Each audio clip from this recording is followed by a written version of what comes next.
Yes, we are live now. नमस्कार सभी को प्रणाम।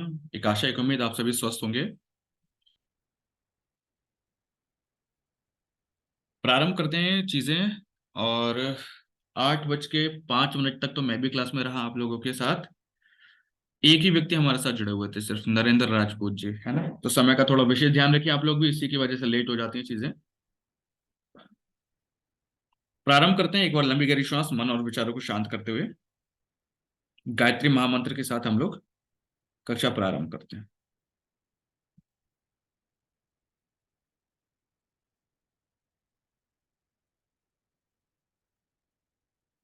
ओ,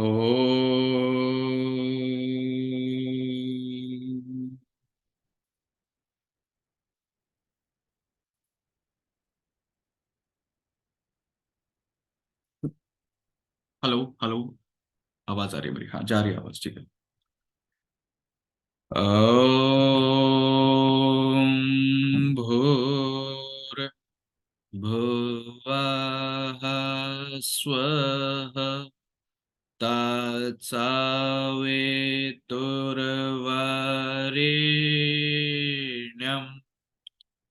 भर्गो देवस्य धीमहि धियो यो नः प्रचोदयात्।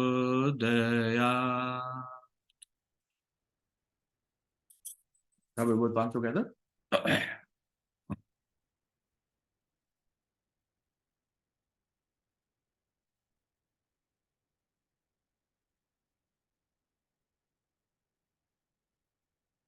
चलिए, आप लोग प्रारंभ कीजिए और एक बार उस चैप्टर को वापस निकालिए कि जो कल हम लोगों ने चैप्टर पढ़ा था, एक बार उसके बारे में हम डिस्कशन करते हैं।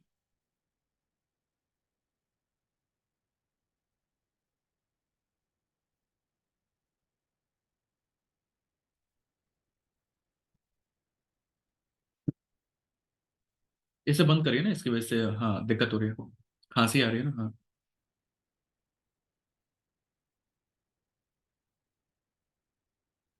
चलिए बताने का प्रयास कीजिए कि कल के सेशन में आप लोगों ने क्या पढ़ा था। शारदा त्रिपाठी जी, किरण भगवान चौथमहल जी, शुभकामनाएं आप सभी को। 10 दिसंबर से आप लोगों की ऑफलाइन क्लास चलने वाली है।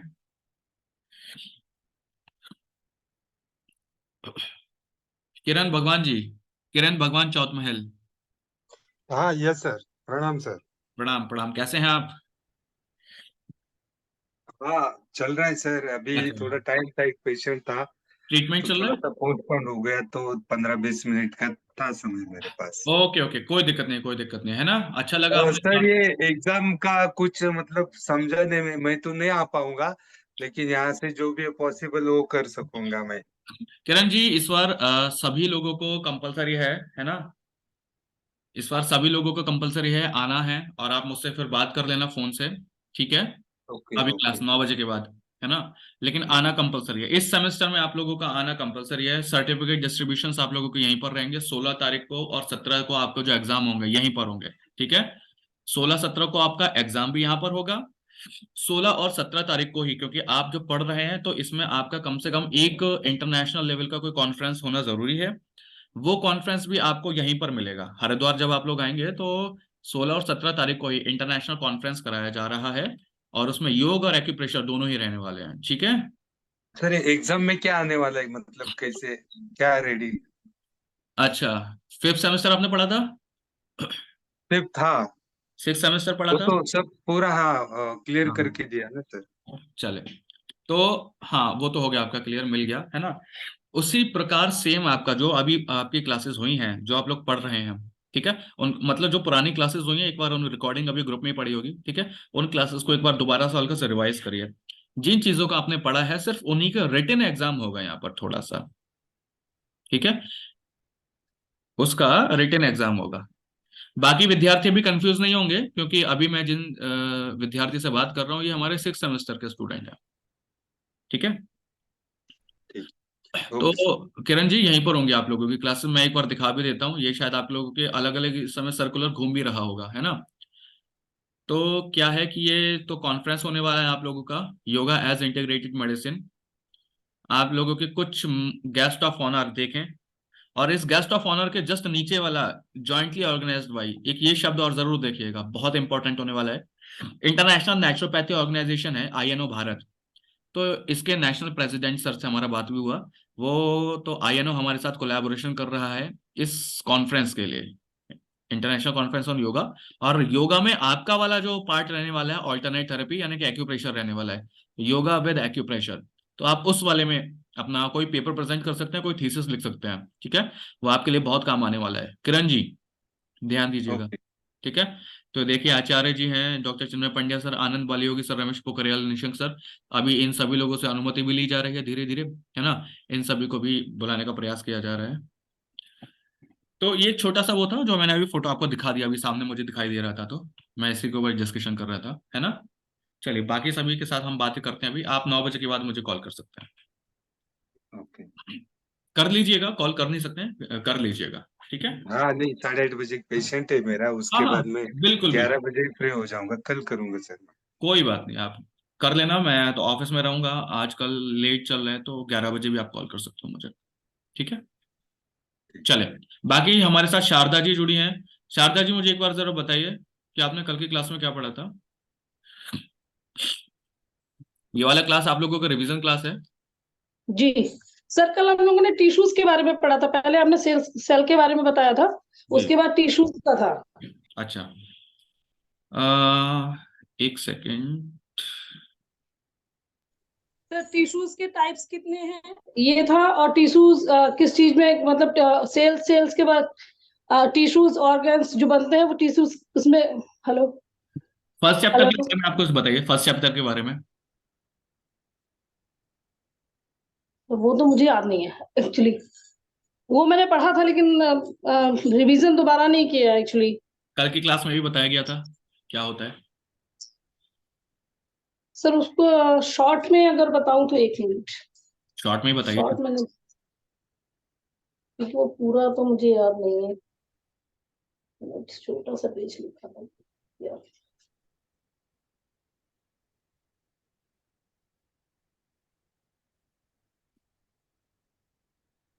तो शॉर्ट में ये था कि परसेंटेज इसमें था कि हमारे शरीर में जो पानी की मात्रा कितनी है, लाइक ना 60 या 42% के, और उसमें मतलब कोशिकाएं तंत्र कौन से, मतलब बाह्य कोशिकाएं है, एक और जलीय कोशिकाएं तरल पदार्थ है, ऐसा कुछ था। एक्चुअली मुझे पूरा नहीं रिमेम्बर नहीं है। नहीं नहीं नहीं नहीं नहीं। नहीं तो नहीं, एक्चुअली मैंने वो मुझे मिल नहीं रहा। मैंने एक छोटे से आपको जब आप बता रहे थे ना, वो लिख रही हाँ, थी मैं। थोड़ा सा ध्यान दीजिएगा उस पर, ठीक है। जी। तो ये हो जाएगा। और अकॉर्डिंग टू शरीर के अंदर घुलनशील तत्व कौन कौन से हैं। एक मिनट। ये तो प्रश्न हो गया जो पूछे जा रहे हैं। ये सब क्वेश्चन नहीं मिल रहा, वो भी मुझे, मैंने चलिए लिख थोड़ा सा रखा है पढ़िए, तो। थोड़ा सा पढ़िए, ये आपके एग्जाम में आएगा, ठीक है। ओके, ठीक सर। चले, अब इसके बाद कल वाले सेशन में आपने जो पढ़ा था वो बताइए जरा। सर कल वाले सेशन में हमने टिश्यूज की बात, टिश्यू पढ़ा था, टिश्यूज के व्हाट टाइप्स ऑफ टिश्यूज, कितने टाइप के टिश्यूज हैं। और इसमें एक चीज और थी, एक मिनट, इसको नोट किया है, टाइम नहीं मिलता है। बताइए एक बताइए। मिनट दीजिएगा सर। हाँ, ओके सर, इसमें जब टाइप्स ऑफ टिश्यूज हमने बताया था, तो इसमें न्यूक्लियर्स ऑफ जो है वो पूरे सेल का ऊर्जा तंत्र है, ये भी आपने बताया था इसमें। और एंड एक्चुअली आपने जो एक चार्ट हमें बनवाया था जिसमें था मेरा कि छोड़िए, मैंने जो बताया था सेल वो के छोड़िए। बाद टिश्यूज लिसन होते हैं। लिसन लिसन लिसन, जो मैंने बताया था आप उसे छोड़िए। जी जी। आपको जो आपने जो सीखा, जो अब आपको याद है वो ओके। बताइए। सर मुझे तो सबसे ज्यादा तो आपने जो चार्ट बनवाया था वो याद है, लाइक कितने में? सेल्स जो होता है, टिश्यूज बनते हैं, टिश्यू से ऑर्गन्स बनते हैं। हाँ, एंड ऑर्गन्स जो है, ऑर्गन्स में इंटरनली एंड एक्सटर्नली दोनों ऑर्गन्स आते हैं, लाइक शरीर के जो अंदर के अंग हैं, और उसके बाद पूरी फुल बॉडी बनती है। अच्छा अच्छा, ये ठीक। सब। एंड एक मिनट थी, एक मिनट। चलिए बेहतर है।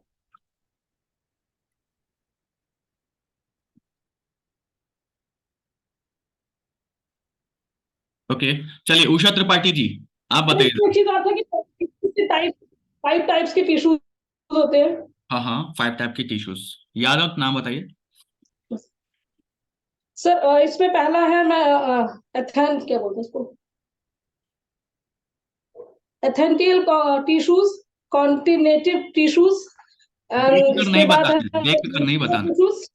सुनिए, याद हो तो नहीं बताइए। नहीं, अच्छा नहीं, ओके ओके। नहीं, मुझे दो नाम याद थे सर, 3 नाम नहीं याद है, फिर लास्ट के 3 नहीं याद है, जो मैंने लिखे तो वही फिर बता रही हूँ, याद नहीं है, सॉरी। उषा त्रिपाठी जी, आप अपना और माइक ऑन एक्चुअली क्या कीजिए। था, आज मुझे लगा आज आप मानव विज्ञान नहीं नहीं, देखिए, पुराना आप वो देखा करिए ना, जो ग्रुप के अंदर भेजा गया है सिलेबस, कि किस दिन कौन सी क्लास चल रही है। ठीक है। उषा त्रिपाठी जी, माइक ऑन कीजिए, वीडियो ऑन कीजिए। जी जी। जी, गुड इवनिंग सर। हाँ जी, बताइए जी, क्या पढ़ा आपने? नमस्ते, बताइए। नमस्ते। मैंने बस सेल के बारे में ही पढ़ा था कि वही ये बताइए। सेल शरीर का निर्माण में सेल की ही भूमिका है। जैसे आपने बताया था एक ही ईंट से घर बन जाता है, वैसे ही सारे सेल मिलके, सूक्ष्म सेल मिलके पूरे शरीर का निर्माण करते हैं, और फिर बाद में वही हमारी रक्षा भी करते हैं। उसमें जो बाकी के तो नहीं याद है। चलिए, सेल के बाद कुछ और याद हो तो बताइए। सेल के बाद वो टिश्यू का बताया था, जो ऊ तक मैंने हिंदी में पढ़ा, मेरी हाँ हाँ, इंग्लिश थोड़ा कोई नहीं, कमजोर है। हम भी ऐसे ही हैं। बताइए बताइए, हिंदी इंग्लिश सब एक बराबर है। ठीक है। जी। हाँ। तो हाँ, टिश्यू है जो सेल की रक्षा करते हैं। टिश्यू, पहले टिश्यू, फिर सेल, फिर बॉडी का निर्माण ऐसे होता है। सब एक दूसरे से बंधे हुए हैं, सब एक दूसरे के पूरक भी हैं, और एक दूसरे को संभालने में का भी काम करते हैं, तब हमारी बॉडी की रचना होती है। जी जी, बिल्कुल बेहतर है। चलिए, और हमारे साथ नरेंद्र राजपूत जी जुड़े हैं। नरेंद्र जी, माइक ऑन कीजिए, वीडियो ऑन कीजिए, जरा बताइए किसके बारे में। नरेंद्र राजपूत जी। जी सर, ये तो सर मेरी पहली क्लास है, मैं तो फर्स्ट टाइम अटेंड कर बाकी पहली क्लास? अभी ज्यादा नहीं नहीं, आप कई मतलब क्लासेस में हमारे ये साथ जुड़े हैं। इसकी क्लास तो मैं हूँ, हाँ। लेकिन ये वाली जो साइंस की पहली क्लास। हाँ जी। हम्म। तो आवाज से पूछ लीजिए आप, क्या मैं बता सकता हूँ सेल के बारे में, टिश्यू के बारे में बता। अभी जो दो एनाटॉमी के दो सब्जेक्ट, दो चैप्टर्स के ऊपर क्लासेस हुई हैं, एक तो फर्स्ट चैप्टर जो रहा था उसे एक बार पढ़ लीजिएगा आप, थोड़ा सा 4 पेजेस का है। First first first of cell के ऊपर था। नहीं, फर्स्ट चैप्टर होम्योस्टैटिस के ऊपर था। है जी। जी सर। कोई नहीं कोई नहीं, आप उधर भी ध्यान दीजिए, लेकिन मैं बता जी देता हूँ सर, बस मैं 1 मिनट। उधर उधर जाना है थोड़ा सा। हाँ ठीक हाँ है, हाँ। ठीक है। फर्स्ट चैप्टर और सेकंड चैप्टर लगभग 3 साढ़े 3 पेजेस के हैं, दोनों ही चैप्टर एक बार पढ़िए। ठीक है। ओके सर, आवश्यक है। ठीक चलिए, विष्णु के नाम से कौन जुड़े हुए हैं? विष्णु के नाम से माइक ऑन कीजिए, वीडियो ऑन कीजिए। देखिए, रेगुलर क्लासेस में तो जुड़ते हैं ये, लेकिन जो भी है व्यक्ति अपना नाम नहीं बताना चाहते। आप अपना नाम बताइए माइक ऑन करके, वरना आगे से नेक्स्ट टाइम फिर किसी क्लास में मैं ऐड नहीं होने दूंगा, ज्वाइन नहीं होने दूंगा। एक बार आप अपना नाम बताइए, ताकि मुझे एटलीस्ट ये तो पता चल जाए कि ये हमारे स्टूडेंट हैं या कहीं और से कुछ ऐसे ही जुड़ गए हैं, है ना। अब जैसे शारदा जी हैं, उषा जी हैं, हमें पता है कि हमारे स्टूडेंट हैं।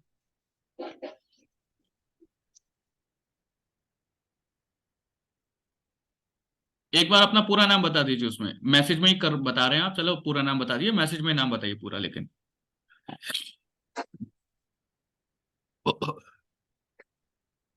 देखिए, इस नाम से भी हमारे पास माधवी जी के नाम से भी 2 3 स्टूडेंट है ना।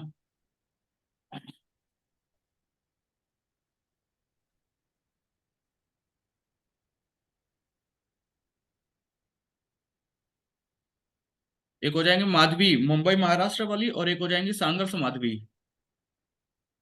और एक हो जाएंगी माधवी मर्दिकार। सर घर में हूँ, टीवी चालू है। या तो आप टीवी देख लीजिए या क्लास कर लीजिए, एक ही चीज तो हो पाएगी। अच्छा, मुंबई वाली माधवी जी, ठीक है। आप अपना माइक ऑन करके बोल सकते हैं वैसे। ठीक है, और माधवी जी अपने नाम से जुड़ा करिए। हम नहीं जानते विष्णु जी के नाम से कौन है जुड़े हैं, ठीक है। ओके। चले,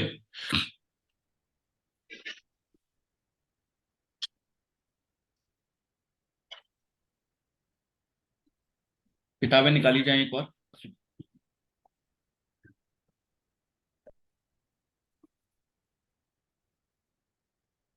आपके पास ना सिलेबस भेजा गया है, व्हाट्सएप ग्रुप के अंदर है, तो सिलेबस देखा करिए आप लोग, ताकि पता रहेगा कि कौन सी क्लास जोड़नी है आज।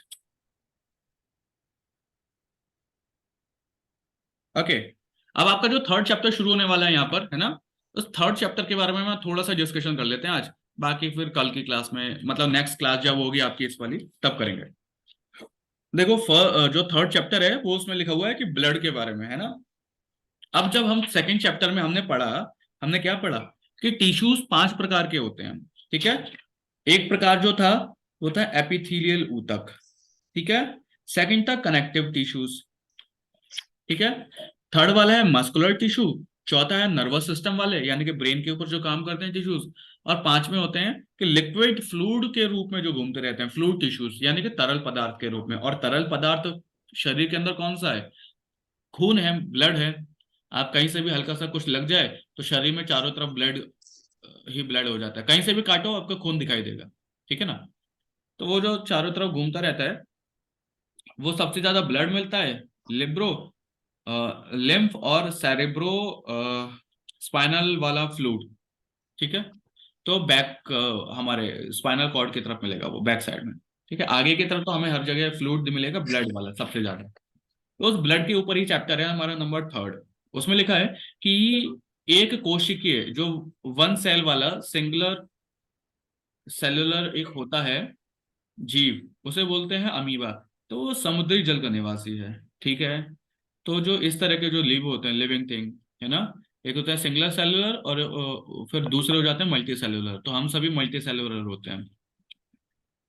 अमीबा नाम का जो एक वो होता है लिविंग ऑर्गेनिज्म, उसके पास सिर्फ एक ही सेल होती है उसके पूरे बॉडी के अंदर, ठीक है। तो अगर कभी पूछा जाए कि एक सेल एक कोशिकीय किसी जीव का नाम बताइए, तो आप बता सकते हैं कि अमीबा। और भी होते हैं कुछ, है ना, उसे आप सर्च कर सकते हैं। ओके,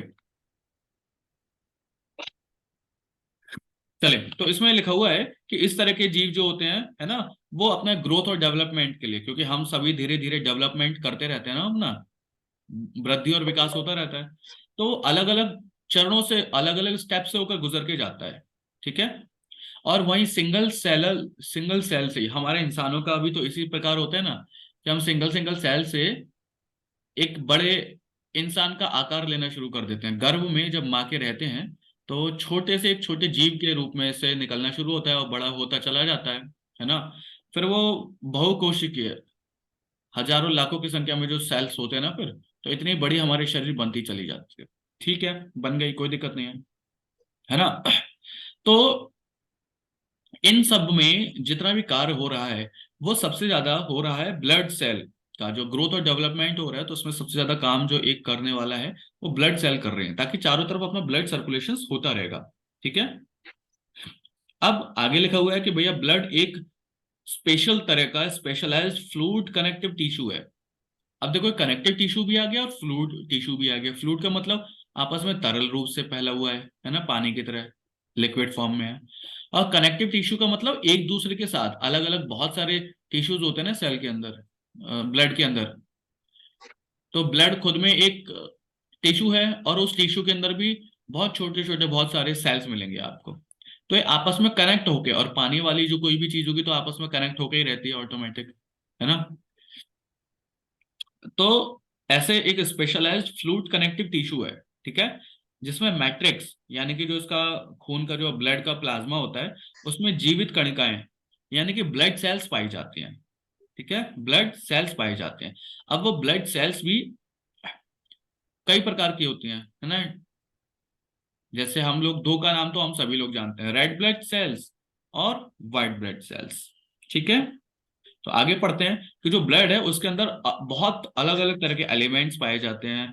पानी भी होता है, जीवित सेल्स यानी कि लिविंग जो जिंदा है वो सारे ब्लड सेल्स भी होती हैं। इन सब से मिलकर वो बना होता है। इसके जो तत्व होते हैं और जो इसके अंदर लिक्विड फॉर्म में जो जल होता है ना, वो आंत से मिलकर बने होते हैं, ठीक है। और जीवित कणिकाएं बोन मैरो और लिम्फेटिक टिश्यू से आकर ब्लड सेल्स में,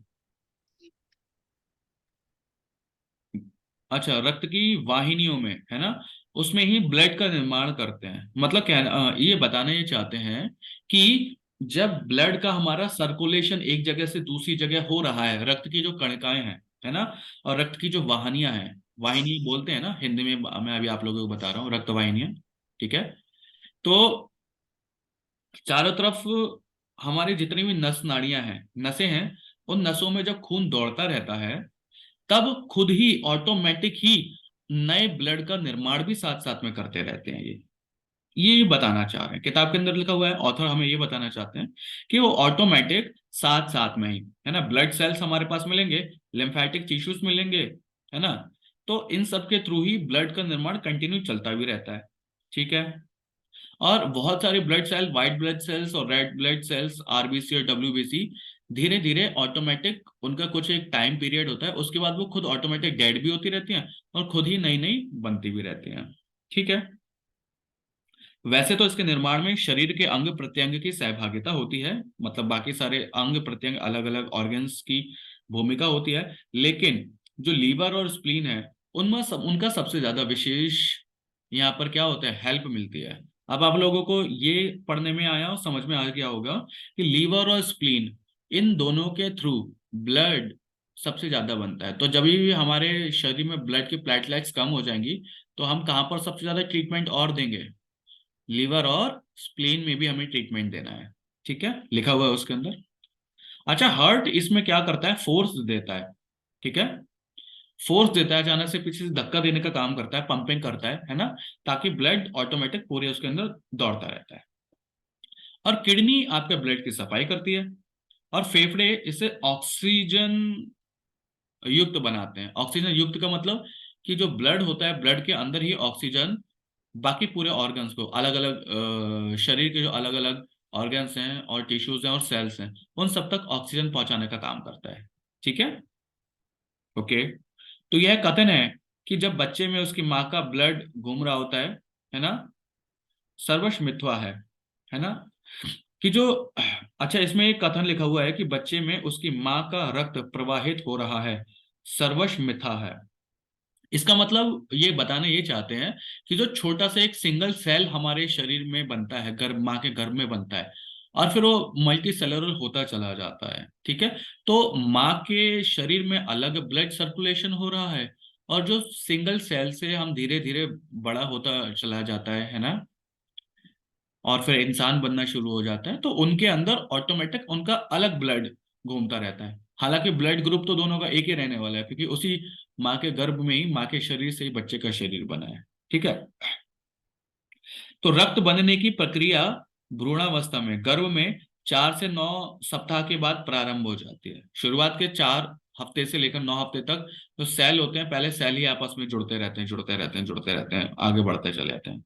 उसके बाद जब तक बोन मैरो का विकास नहीं हो जाता, ब्लड सेल्स अपने बनने नहीं शुरू हो जाते, बड़े बड़े ब्लड सेल्स, और लीवर, स्प्लीन, लिम्फ नोड और, है ना, स्टमक, ये सारी दीवारें खड़ी होना नहीं शुरू हो जाती, तब तक ब्लड का सर्कुलेशन नहीं होता है, ठीक है, वो ये बताना चाह रहे हैं, ओके।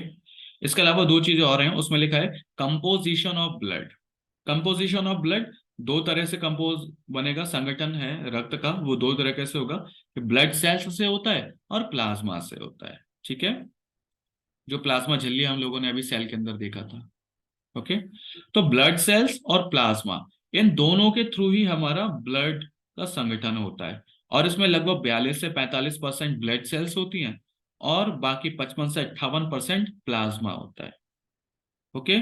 तो जो लगभग 42-45% जो हमारा ब्लड सेल्स हैं, उसके अंदर क्या पाया जाता है, एरिथ्रो एरिथ्रोसाइट्स और ल्यूकोसाइट्स और थ्रोम्बोसाइट्स, ये 3 अलग अलग नाम दिए हुए हैं, इनके थ्रू ब्लड सेल्स बनते हैं। और जो प्लाज्मा होता है, प्लाज्मा के अंदर सबसे ज्यादा लिक्विड पाया जाता है ना, 91-92%, और बाकी का जो 8-9% बचा, वो उसके अंदर सॉलिड होता है। सॉलिड का मतलब एक तो बिल्कुल तरल हो गया, और एक हो गया थोड़ा ठोस वाला, जो उसके अंदर भाग पाया जाएगा, क्लियर। जिसकी वजह से ब्लड के अंदर हैवीनेस आता है, उसी की वजह से आता है। और भी दिया हुआ है आगे, और कहना चाह रहे हैं कि भैया कार्बनिक प्रोटीन, यूरिया, यूरिक एसिड, वसा, कोलेस्ट्रॉल, ग्लूकोज, ये सारे भी पाए जाते हैं। ठीक है। और अकार्बनिक जैसे sodium, potassium, calcium, iron, chloride, sulphate, phosphate, bicarbonate, ये सारी चीजें भी उसी के अंदर पाई जाती हैं। ठीक है, क्लियर। आज हम इसके ऊपर इतना ही पढ़ेंगे, थोड़ा ब्लड के बारे में हमने आज शुरुआत कर दी है। ब्लड चैप्टर हमारा थोड़ा बड़ा है ना। इसके अंदर जितनी इंपॉर्टेंट चीजें हैं वो हम लोग पढ़ते रहेंगे। कल मैं या नेक्स्ट क्लास में बता भी दूंगा कि आप ये चीजें पढ़ लीजिए। बहुत ज्यादा डीपली सिर्फ ब्लड के अंदर ही जाने की आवश्यकता नहीं है। ठीक है, आज हम ब्लड के बारे में हमने थोड़ा सा पढ़ लिया कि ब्लड होता क्या है, डेफिनेशंस वगैरह हम यहाँ से बना सकते हैं, और दूसरा क्या है कि कंपोजिशन ऑफ ब्लड, ब्लड बनता कैसे है। ठीक है, ये दो चीजें हमने पढ़ी। उसके अलावा कल के क्लास में हम लोग मतलब नेक्स्ट क्लास जब अब होगी हमारी, तो उसमें हम लोग प्लाज्मा में जो अलग अलग जो इतने सारे तत्व लिखे हुए हैं, ठीक है, कि कार्बनिक और अकार्बनिक, ऑर्गेनिक और इनऑर्गेनिक, अलग अलग जो एलिमेंट्स हैं, ठीक है, तो जो इस पुस्तक में दिए हुए हैं, किंतु इनके अलावा कुछ और कार्बनिक तत्वों का विवरण जरूरी होता है जो रक्त की गुणवत्ता बढ़ाते हैं। ठीक है, उसके बारे में नीचे दिया हुआ है, हम लोग थोड़ा पढ़ना शुरू करेंगे। नेक्स्ट क्लास तक आप लोग इसको पढ़कर आइएगा, एक बार थोड़ा पढ़ लीजिएगा, फिर हम ब्लड सेल्स के बारे में बात करेंगे। ठीक है, इस चैप्टर के अंदर यही कंपोजिशन ऑफ ब्लड और ब्लड सेल्स, ठीक है, ये दो चीजों का आवश्यक है पढ़ना। हीमोग्लोबिन पढ़ लेना इसके साथ साथ थोड़ा सा, वो इसी के अंदर आ जाएगा, किसके अंदर, ब्लड सेल्स के अंदर ही आ जाएगा हीमोग्लोबिन। नेक्स्ट पेज पे दिया हुआ, पेज नंबर 14 पे। ठीक है, उसके अलावा बहुत ज्यादा आवश्यक नहीं है अभी आप लोगों के लिए, वो आप लोग अपने इंफॉर्मेशन के लिए, नॉलेज के लिए पढ़िएगा। ठीक है, लेकिन जो अभी आवश्यक है इस चैप्टर में, इस सेमेस्टर में, उतना आप लोग कम से कम कंप्लीट करिएगा। ठीक है, चलिए मिलेंगे आप लोगों से नेक्स्ट क्लास में। तब तक आप लोग अपनी पुरानी चीजों को कंप्लीट करिए, डिस्कशन करते रहिएगा, है ना। प्रश्न आप लोगों के बनेंगे, आप लोग अपने नेक्स्ट क्लास में पूछ लीजिएगा। आज की क्लास में एक चीज और, आपको ये पता चल जाए कि आपकी कौन कौन से क्लासेस चल रही हैं। ये जरा फोटो इस तरह का आप लोगों के ग्रुप में भेजा गया होगा, देख लेना जरा, है ना। ये भेजा गया था ना ऐसा फोटो, कौन से क्लास किस दिन चल रही है। तो आज 22 तारीख है, 22 तारीख को देखिए जरा, फोटो है, बड़ा कर देता हूं मैं इसे। ठीक है, 22 तारीख को क्लास कौन सी है, ह्यूमन एनाटॉमी की। टाइम क्या रहा है, 8 बजे से 9 बजे तक। ठीक है, और प्रिफेयर्ड बुक, अच्छा बुक ये वाली लिखनी चाहिए, इसके अंदर बुक आनी चाहिए मानव शरीर विज्ञान वाली। ठीक है, अब उसके बाद आ जाते हैं 25 तारीख को, अब आपकी नेक्स्ट क्लास होगी, उसमें है चाइनीज एक्यूप्रेशर की क्लास, 7 से 8 होगी। और उसके बाद संडे मतलब सैटरडे उस दिन 8 से 9 होगी आपकी ह्यूमन एनाटॉमी वाली क्लास। ठीक है, अब आपकी नेक्स्ट क्लास सैटरडे को होगी, क्योंकि अभी आप लोगों की क्लासेस सैटरडे संडे भी चल रही हैं और ट्यूसडे वेडनेसडे भी चल रही हैं। इज इट चाइनीज ऑक्यूपेशन में कौन सा पढ़ना है, कुछ आगे पढ़ना है, वो प्लीज बता दो पहले ही। जो आप लोग मैंने पढ़ते आज नहीं, वो- चाइनीज एक्यूप्रेशर में भी आप लोग एक्स्ट्रा मत पढ़िएगा, जो आप लोगों ने पुराने डिस्कशन किया है ना, कॉरेस्पॉन्डेंस सिस्टम, ओके उसको थोड़ा सा जी हाथों जी, में पोजीशन आप लोग बनाकर लाइएगा। ठीक है, ठीक है सर, ठीक इमेज बना के लाइएगा, इस वाले चैप्टर को पढ़ के आना थोड़ा सा। ठीक है, ठीक है सर, ठीक, चलिए मिलते हैं आप लोगों से। ओम ओके शांति ही शांति ही शांति, सर्वरिष्ट सुशांतिर्भवतु। ओके, कोई और किसी के प्रश्न हो तो आप लोग